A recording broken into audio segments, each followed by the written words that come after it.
The late autumn twilight, deepening over the urban landscape, carries a strange synthetic quality, an atmospheric density that characterizes our modern apartments during the quiet transition of evening.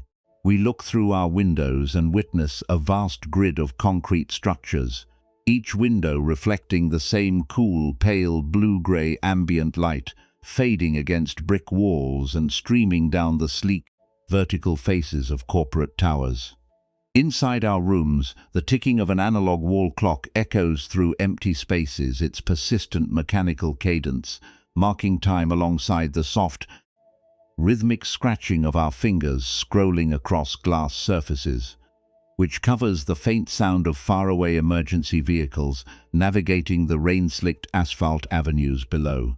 We have wrapped our physical frames in the soft, artificial comfort of our living spaces, yet there is a deep, unyielding coldness that settles within our limbs as the day concludes. We hold old family photographs in our bare hands, feeling the tactile coolness of the paper, while our eyes are drawn back to the devices in our palms, watching small icons flash and metrics stream past in a continuous hypnotic torrent. We take a breath, but it is an interrupted, restricted movement that barely registers above the throat, leaving the deeper chambers of our lungs starved for natural circulation.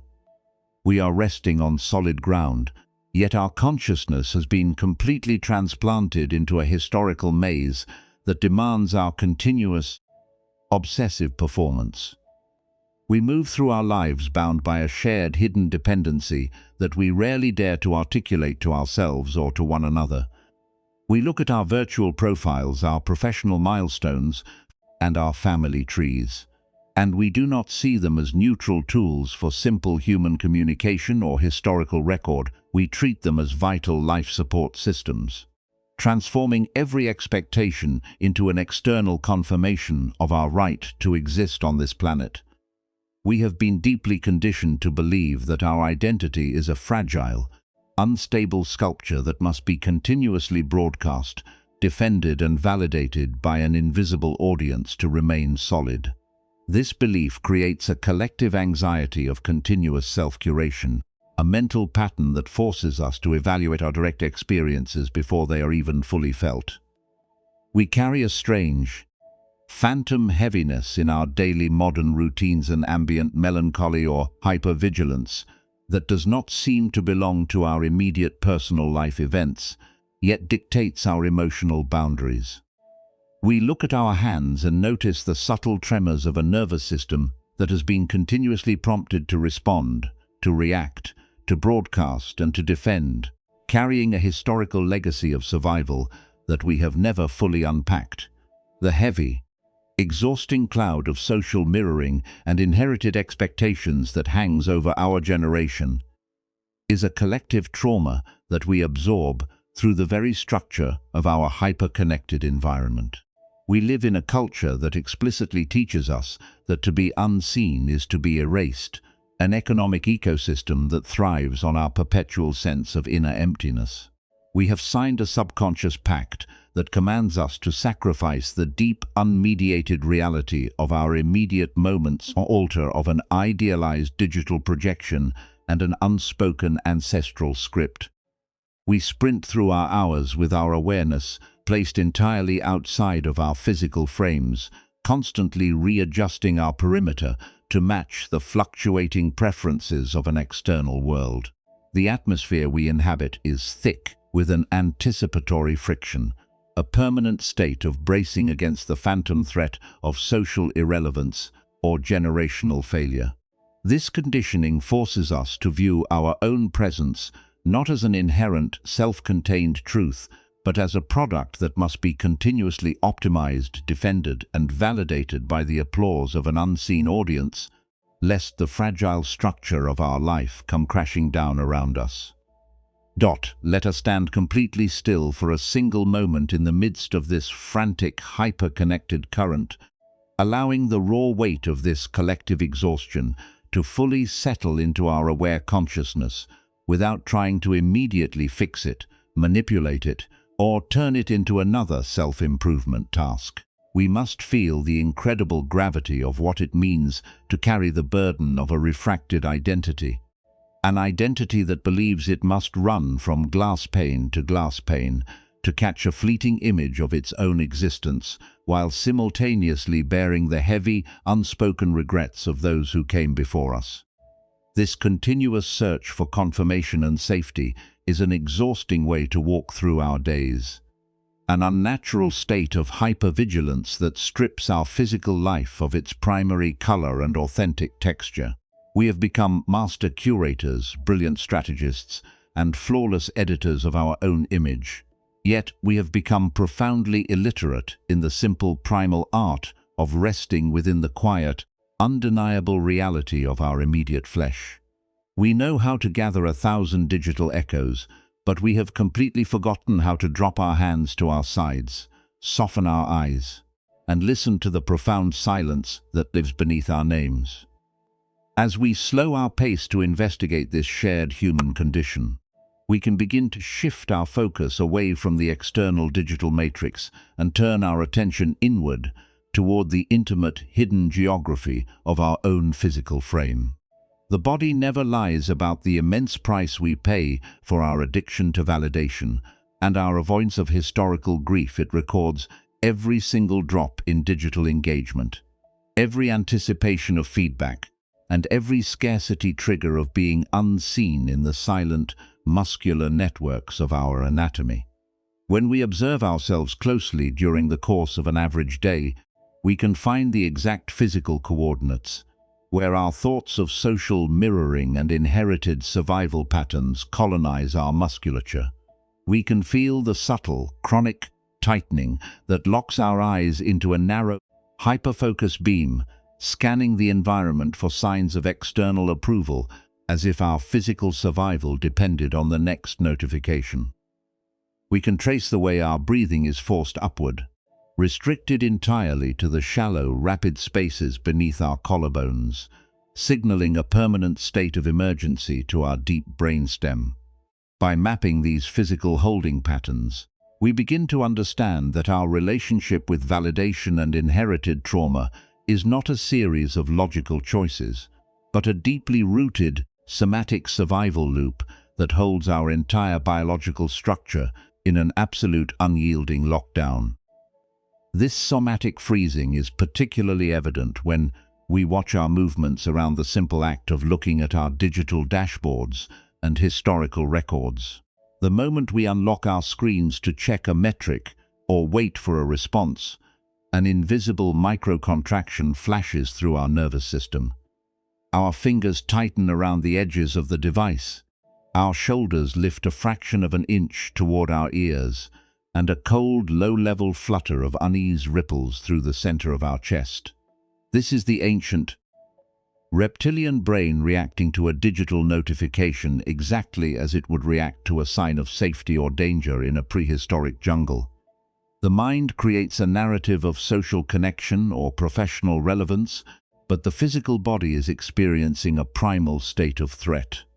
A deep-seated belief that any lapse in external validation diminishes our core self and brings us closer to emotional annihilation.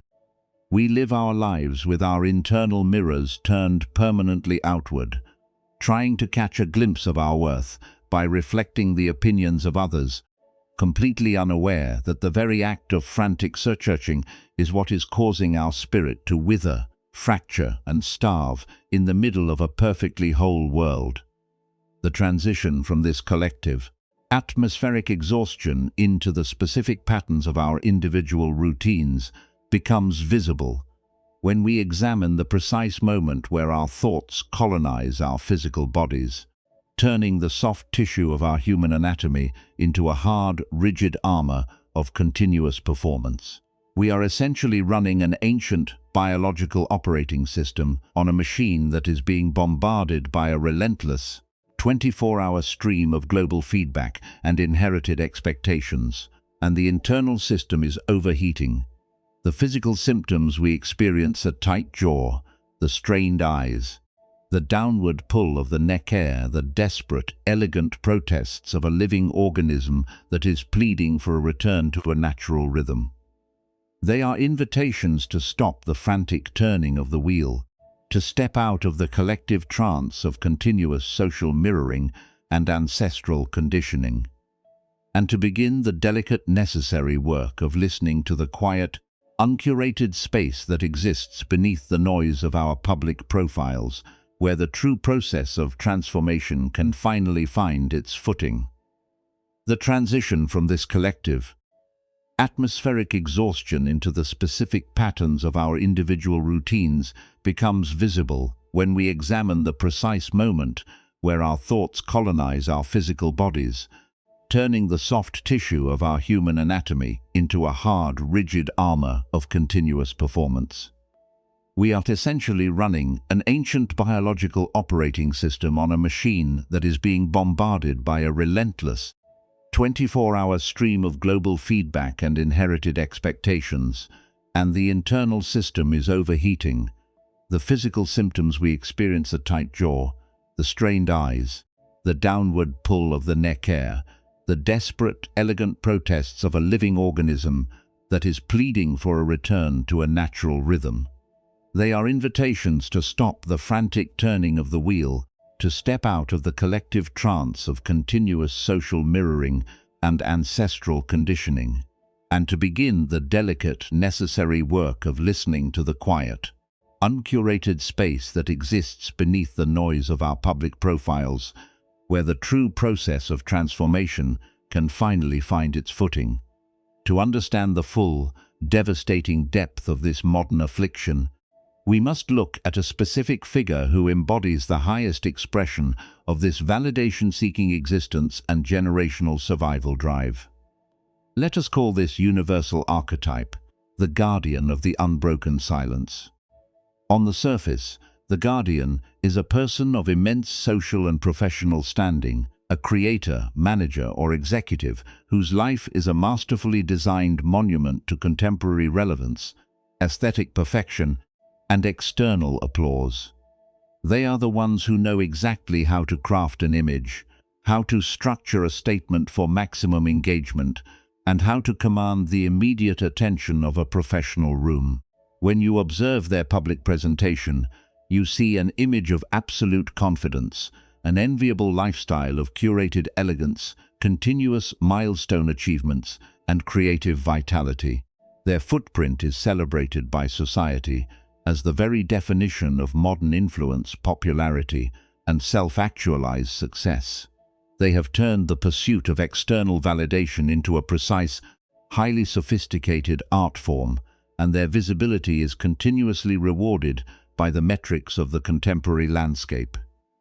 They achieve an immaculate external stability, yet they are unconsciously acting out the unfulfilled dreams and carrying the unresolved survival terrors of their ancestors, serving as the clean, polished repository for generations of unspoken family regrets.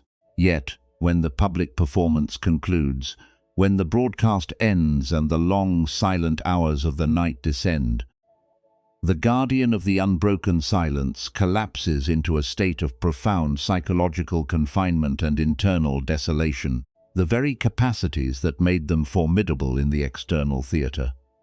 The hypersensitivity to the expectations of others, the continuous analysis of how they are being perceived, and the obsessive curation of their daily experiences become the precise instruments of their internal torture. If we were to perform a meticulous somatic mapping of this individual's physical body during a moment of private downtime, we would discover an anatomical landscape defined by a silent, structural state of siege that has been passed down through generations. It begins precisely in the micromusculature, surrounding the eyes and the upper forehead, but its heaviest manifestation patterns itself across the upper back.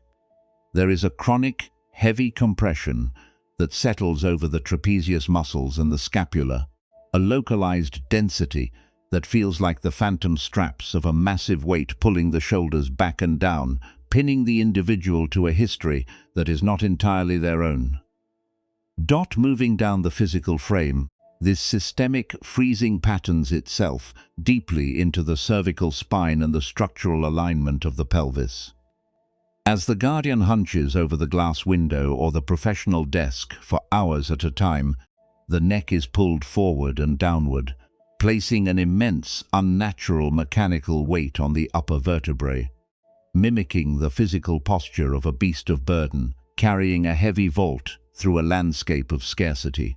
Concurrently, a deep-seated constriction locks the pelvic floor and lower abdomen, a structural survival bracing inherited from historical eras of displacement, war, and material instability, where the body had to remain permanently coiled to flee or fight.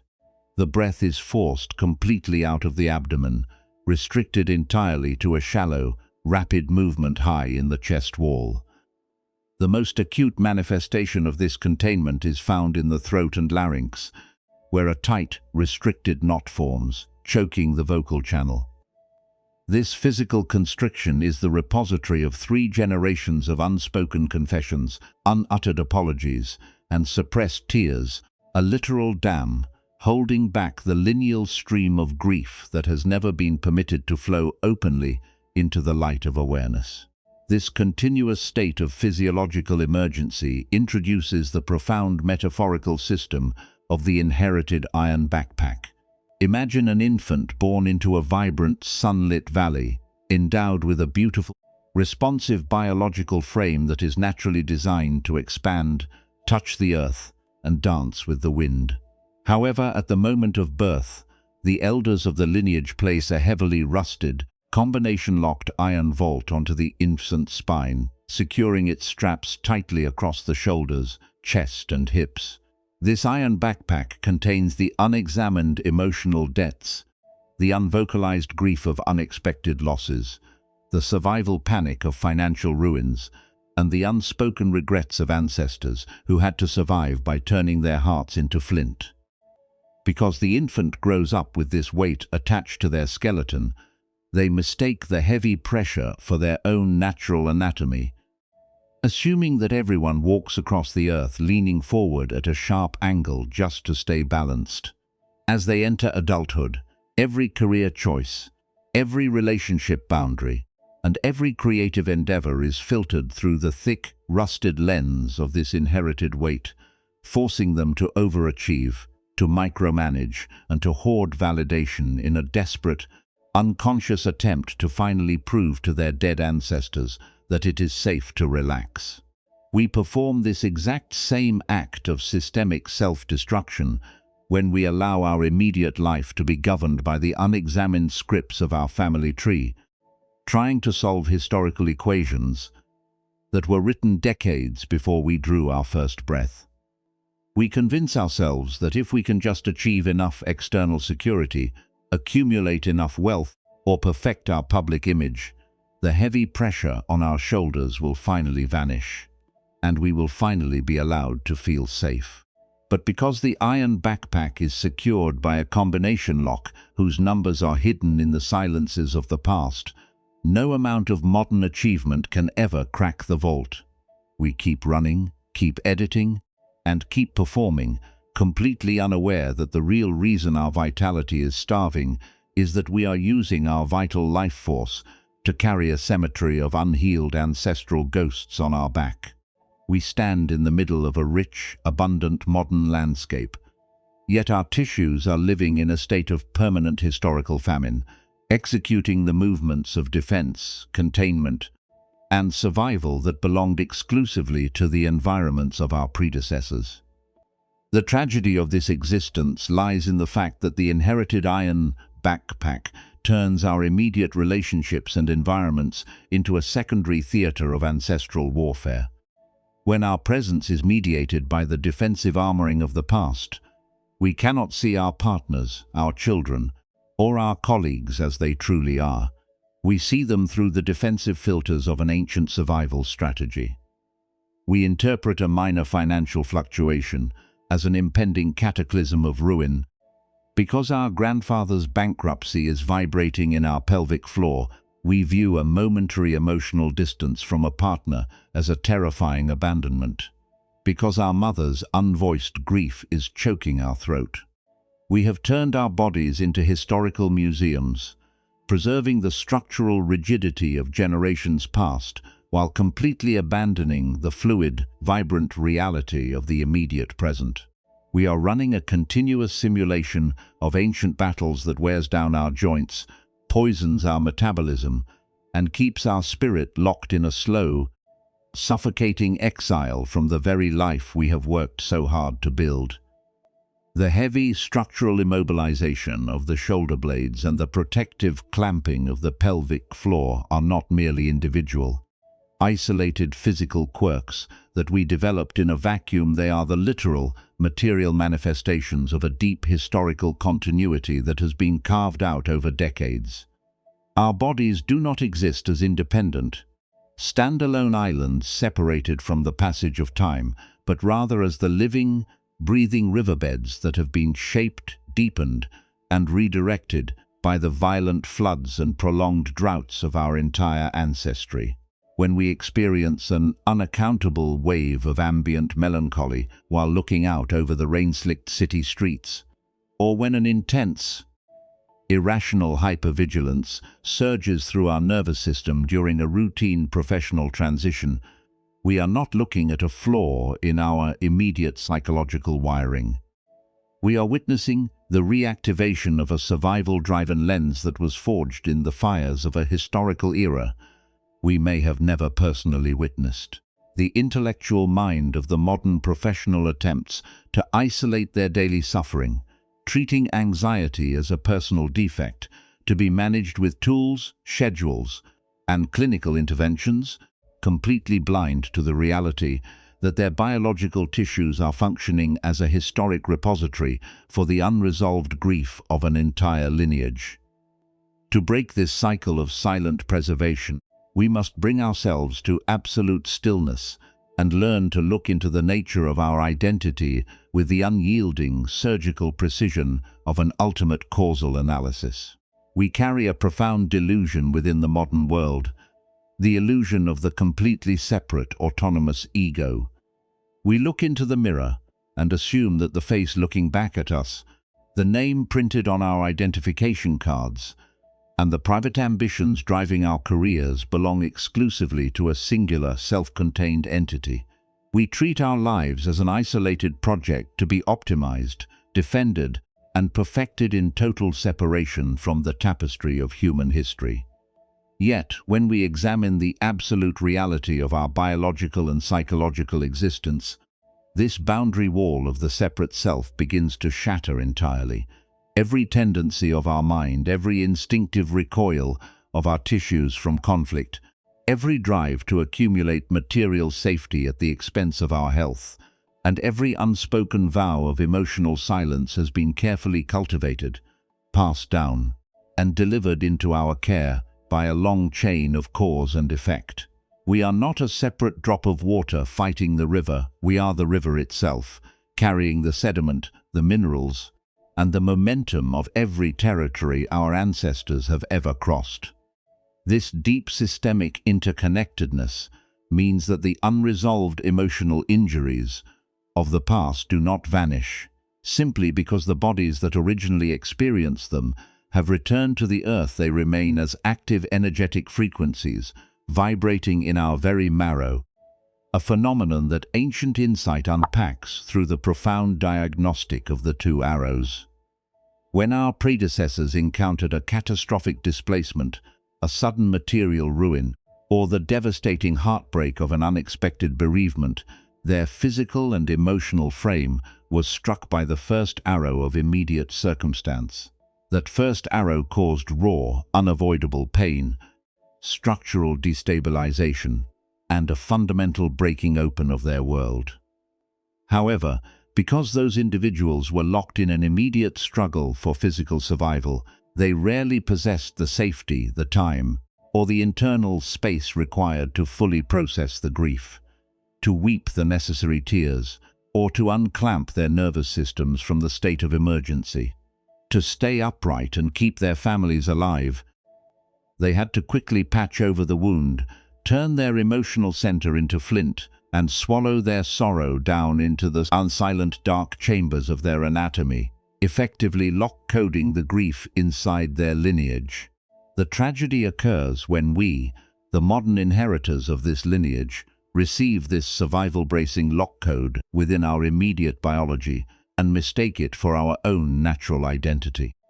When a contemporary life event occurs, a minor financial fluctuation in our corporate project, a brief moment of emotional distance from a romantic partner, or a routine critique from an external authority or nervous system does not react to the small proportions of the immediate event. Instead, our mind reaches into its inherited quiver, pulls out a second arrow of catastrophic projection, and drives it with immense, self-inflicted violence into the ancient wound. The first arrow is the routine uncertainty of modern life. The second arrow is the unconscious shame, the intense self-sabotage, and the continuous internal litigation where we punish ourselves for our limitations, amplifying a small ripple of immediate discomfort into an absolute existential catastrophe. We are not suffering because our current life is unmanageable. We are suffering because we are using our modern intelligence to continuously repeat the defensive architecture of our ancestors, rewounding our own tissues with the very weapon that was originally designed to protect them from historical threats. This profound process of intergenerational repetition is illuminated with immaculate clarity through an ancient foundational teaching regarding the true nature of conditioning, karma, and the continuity of habit. Imagine a large traveler standing at the edge of a dark, vast forest at midnight, holding a blazing oil lamp to guide their steps across the rough terrain. As the oil in that first lamp begins to dry up and the wick burns down to ash, the traveler reaches out and touches the dying flame to the fresh, oil-saturated wick of a secondary lamp. The first lamp goes completely dark, its physical structure cold and empty, yet the flame continues to burn with absolute, unbroken intensity within the secondary vessel. The master teacher asked his listeners to contemplate the true relationship between those two fires. Is the flame burning in the second lamp completely identical to the fire that originally burned in the first, or is it an entirely separate, unrelated phenomenon? If we look with superficial vision, we might say it is the exact same fire, because its heat, its color, and its capacity to consume the fuel look identical. Yet, if we look with the sharp eyes of ultimate reality, we must admit it is not the same fire at all. The physical particles of the first wick have been destroyed, the old oil has been entirely spent, and the new flame is sustained by completely separate material elements. The flame is neither identical to its predecessor, nor is it separate from it. It exists as a continuous dynamic stream of cause and effect. An unbroken transmission of energy, where the conditioning of the past shapes the immediate expression of the present without a single solid particle traveling between the two. This is the exact mechanism of our inherited iron backpack. Our ancestors have passed away, their physical struggles are historical data points, and their old environments have dissolved into the past, yet the flame of their unvoiced grief, their survival panic, and their defensive armoring continues to burn with absolute somatic intensity within the vessel of our current nervous system. When we realize that our current anxiety, our driven overachievement, and our inability to drop our defenses are not personal identity traits, but merely the continuation of a historical flame traveling through our lineage. A profound space of absolute liberation opens up within our immediate awareness. We no longer need to look at our somatic tightness with hatred, shame, or frustration. We can look at our compressed shoulders and our choked throats through the lens of immense, panoramic compassion. We understand that this body is executing an ancient dance of protection that was learned by our grandmothers and grandfathers during moments of supreme terror.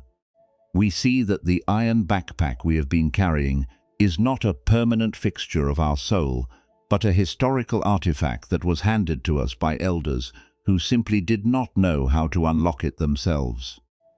By stepping back into the seat of the panoramic observer, We can choose to stop adding fuel to the historical fire, refusing to shoot the second arrow of self-blame into the lineage, and beginning the delicate architectural work of setting the heavy vault down upon the earth once and for all. The structural recognition that we are not isolated islands but living, breathing riverbeds carrying the momentum of our lineage provides the exact somatic leverage we need to begin the practical architectural work of setting down this inherited iron backpack. We cannot simply think our way out of a physiological fortress that has been meticulously built over generations. Our biological tissues require a Hansen daily protocol of manual recalibration that intervenes directly at the level of the skeletal frame, the deep breath, and the unshared structures of our daily routines. If we restrict our transformation to a mere intellectual theory, the very moment a familial trigger occurs, an unexpected financial fluctuation arises, or a wave of inherited hypervigilance surges through our nervous system, our ancient brainstem conditioning will instantly seize control. Our shoulder blades will freeze into defensive battlements, and the ancestral knot in our throat will clamp shut once again. Therefore, the architecture of our liberation must be immensely practical, grounded entirely in our immediate sensory reality, and applied with absolute internal discipline in the middle of our complex contemporary lives. The first foundational pillar of this practical de-armoring focuses entirely on the upper back and the scapula, a localized protocol we can define as the somatic decompression of the lineage weight. Because the inherited iron backpack patterns, its defensive survival drive through a chronic, crushing compression across the trapezius, muscles forcing us to spend our days leaning forward into life, as if bracing against an icy ancestral windway, must learn to use our skeletal mechanics to signal an absolute state of safety back to our neurobiology, at multiple intervals throughout our waking hours. Specifically when we notice our minds spinning with the urgent need to overachieve or micromanage our environments, we must establish an internal radar that locks onto the state of our shoulders. We will almost invariably find that our shoulder blades are hoisted toward our ears, locked tight against the rib cage, and pulling our chest inward to shield our emotional core. The direct physical intervention requires us to pause exactly where we are, allow our arms to hang completely loose at our sides, like heavy, unstrung ropes, and execute a slow, deliberate roll of the shoulders upward, backward, and then profoundly downward. As we let the shoulder blades slide down the vertical tracks of the back, creating a vast, open distance between our ears and our collarbones, we intentionally imagine the heavy, rusted straps of the inherited backpack slipping off our skin and falling away into the earth. We feel the sudden, exquisite release of pressure across the upper vertebrae, allowing the muscles that have been working for decades to carry the unlived lives of our ancestors to finally relax their grip. This simple skeletal adjustment acts as a radical neural intervention. It breaks the ancient evolutionary loop of preparatory flight or fight, informing our deep brainstem that the historical famine is over, the displacement has concluded, and our immediate body is permitted to occupy its full structural space.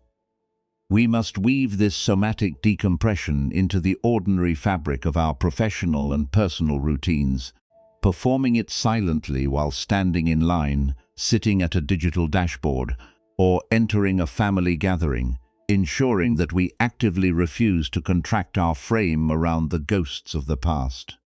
This physical decompression of the back must be instantly paired with an intentional liberation of our vocal channel, an exercise we can understand as the vocal unlocking of the lineal stream, the tight, restricted knot that forms in our throat and larynx. Whenever we experience the ambient melancholy of our lineage is the material accumulation of 3 generations of swallowed screams, unvocalized apologies, and tears that were forced to freeze to ensure survival. To dissolve this ancestral dam, We must bring our full, warm awareness directly into the core of the neck and the root of the tongue, using targeted diaphragmatic breathing and low-frequency vocalization to manually open the airway.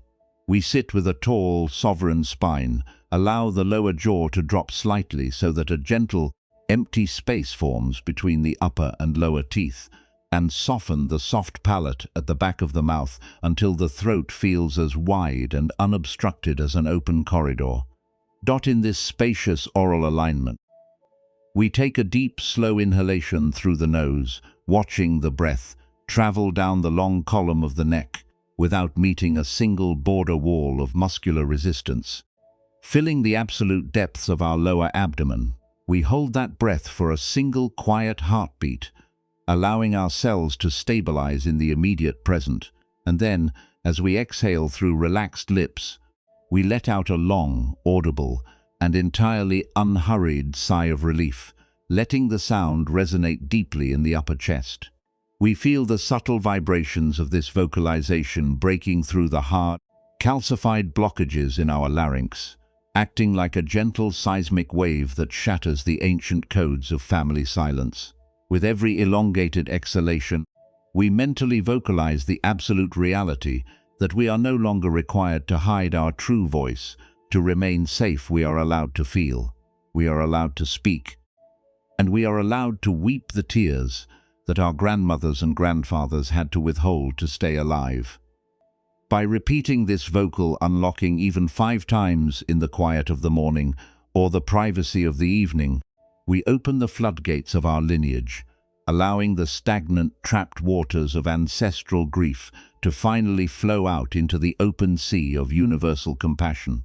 This somatic de-armoring provides the essential biological stability required to perform a profound cognitive decryption of our inherited combination lock, a practice that transforms how we interpret our daily psychological struggles. The unexamined mind looks at its chronic anxiety, its fear of material ruin, or its emotional numbness, and immediately applies the toxic second arrow of personal shame. Treating these patterns as inherent character flaws or permanent identity defects that make them unworthy of happiness. To decrypt the lock, we must train our attention to view these internal currents not as statements of who we are, but as unowned historical data points generated by the survival limitations of specific eras. When a surge of generational panic vibrates in our pelvic floor during a routine financial transaction, we do not feed the fire by constructing a catastrophic mental narrative about impending destitution. Instead, we step back into the panoramic awareness of the sky and say to ourselves with immense gentleness that this anxiety does not belong to the year 2026. This is the survival ghost of our grandfather's bankruptcy, a historical memory executing its protective routine within our contemporary tissues. By naming the pattern for what it truly is, a mechanical echo of an ancient first arrow, rather than an immediate emergency, we completely decouple our core identity from the inherited trauma. We see that our ancestors were not malicious or weak for passing these heavy, rusted vaults into our care. They were simply flawed, conditioned human beings who did the best they could with the limited internal and external tools they possessed during their brief walk upon the earth.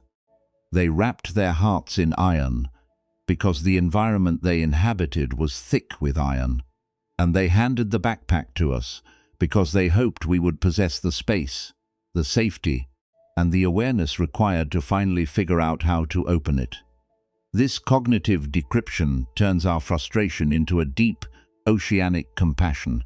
We stop litigating the failures of our family tree, drop the useless court cases of resentment, and realize that our primary duty to our lineage is not to continue their defense strategies, but to stand as the sovereign clearinghouse where their unresolved patterns are met with a love so wide that they can finally dissolve back into empty space.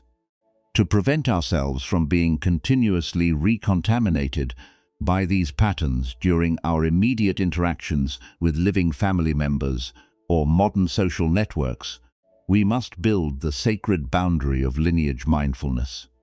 When we return to our childhood homes or engage with relatives who are still deeply trapped inside the unyielding armor of their own unvoiced grief, the ancient conditioning of our nervous system will naturally tempt us to slide back into our childhood roles, absorbing their anxiety and clenching our masseter muscles in defensive symmetry.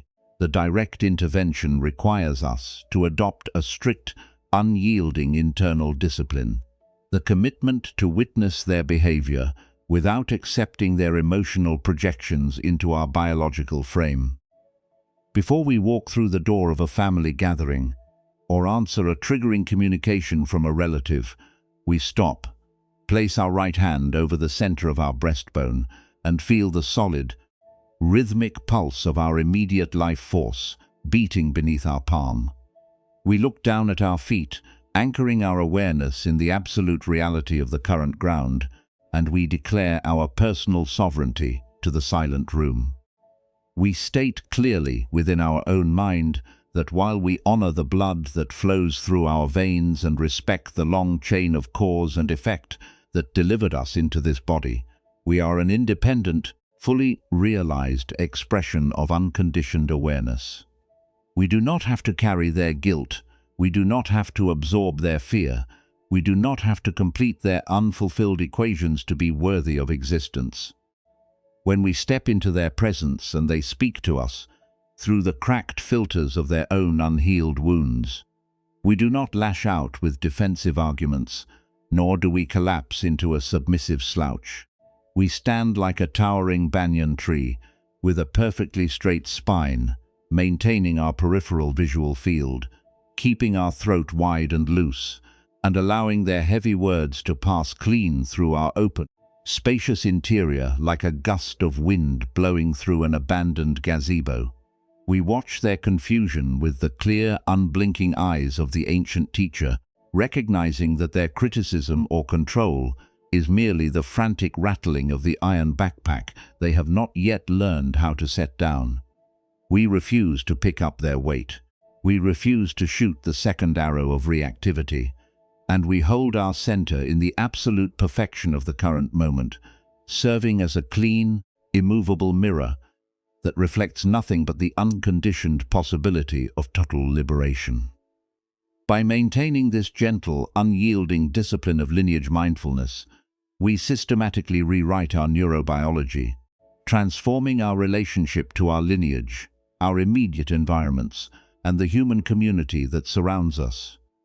The slow, intentional decompression of our shoulder blades and the systematic release of the ancient vocal constriction carry us, step by step, entirely out of the suffocating vault of historical survival loops and into a pristine, unshakable sanctuary of immediate existential freedom. As the petrified mineral layers of inherited grief begin to thaw under the steady, warm illumination of our focused, non-judgmental presence, a magnificent conversion occurs within the deepest corridors of our cells. We find ourselves crossing the threshold into a state of consciousness that feels entirely distinct from our long, exhausting history of carrying and hiding ancestral debts, a baseline state of absolute being that we can recognize as the spaciousness of the cleared hearth. This is not a condition of detached coldness, nor is it a state of isolation where we reject the beautiful, complicated lineage that delivered us into this life.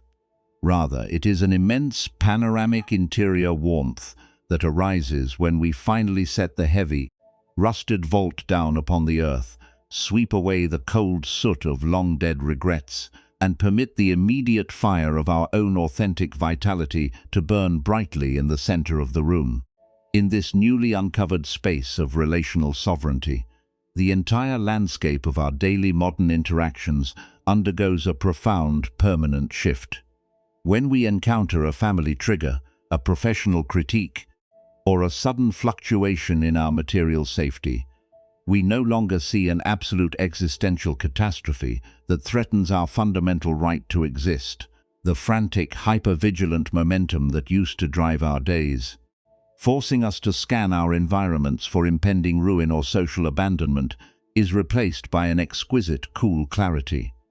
We move through our workspaces, our shared apartments, and our family circles with the unhurried dignity of an ancient tree whose roots run deep into the rich, dark soil of reality, completely unaffected by the seasonal storms that howl through the upper branches. We find that we can love more deeply, speak with greater transparency, and offer a pure, unclouded compassion to the people around us, because we are no longer asking them to validate our existence or cure a generational emptiness that we have already resolved within our own skin. We are no longer performing for a phantom stadium of dead ancestors. We are simply present, resting entirely in the undeniable perfection of the current room. This state of unconditioned autonomy introduces a profound, weightless physical lightness that registers in every single tissue of our biological frame. Our shoulders drop into an effortless, graceful alignment. Our jaw remains loose and soft, and our breathing travels all the way down into the deep, flexible basin of our abdomen, filling our bodies with a continuous chemical signaling of total peace. We notice that our senses have opened up to the immediate world with a brilliant, vibrant density that we had long forgotten under the weight of our armor. The simple taste of clean water, the tactile feeling of the wind moving across our bare arms, and the multicolored light filtering through the city trees are experienced as profound, self-contained miracles that require absolutely no curation or digital broadcasting to be complete. We have returned to the primary language of the living earth, stepping completely out of the small, airless tomb of our family histories and expanding our awareness into the boundless, fluid current of the immediate present. As we rest within this clear interior architecture, we begin to realize the absolute truth of the historical teachers. Ultimate transmission, the timeless reminder that to heal oneself is to heal the entire world, both backward into the past and forward into the future. We see that by refusing to shoot the second arrow of reactivity into our own flesh, we have effectively broken a multi-generational chain of suffering, preventing the old flames of fear and containment from consuming the spirits of those who will come after us. We do not need to fix the past or rewrite the tragedies of our predecessors. To be free, we simply need to stand as the sovereign clearinghouse, where their unresolved patterns are met with a presence so wide, so still, and so uncompromisingly compassionate that they can finally dissolve back into the empty space from which they came. We are the living fulfillment of our ancestors' deepest, unvoiced prayers, the ones who have finally found the safety to stop running, to drop the defenses, and to look at the world through the clear eyes of unconditional love. We stand now at the edge of this vast, open horizon, where the old iron vault has been permanently laid down, its combination decrypted by the light of ultimate causality, and its straps removed from our bones. The cold autumn rain may still fall with a steady cadence over the immense concrete grid of the modern metropolis. The analog clocks will continue their persistent ticking, and the ordinary frictions of our contemporary lives will inevitably arrive, but they can no longer colonize the sacred interior of our soul. We have reclaimed our birthright as conscious, fluid, and inherently free human beings walking upon this earth, completely unburdened by the weight of things that do not belong to our day. We have cleared the hearth of our spirit, swept away the ghosts, and stepped forward into the beautiful, uncurated light of a new morning. As the absolute quiet of this realization settles deep into your cells, and as you feel the natural weight of your physical frame resting firmly upon the supporting ground, let us leave the frantic demands of your daily schedule behind for just one more unhurried moment to contemplate a single vital question. When you finally permit the heavy, inherited iron backpack of ancestral regrets to slip completely off your shoulders, and when you allow your throat to expand into the boundless space of absolute safety, who is the silent, magnificent, and beautiful presence that remains standing here in the absolute perfection of this single breath.